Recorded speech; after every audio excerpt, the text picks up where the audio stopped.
Intraday bias in EURUSD stays on the upside despite some loss of momentum. Further rally would be seen to 1.127 Fibonacci level.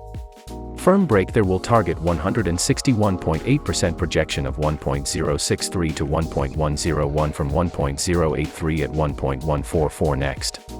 On the downside, below 1.118 minor support will turn intraday bias neutral and bring consolidations first, before staging another rally.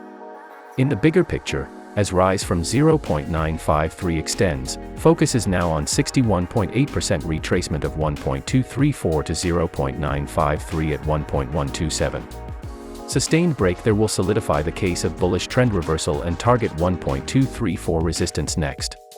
Meanwhile, outlook will continue to stay bullish as long as 1.083 support holds, even in case of deep pullback.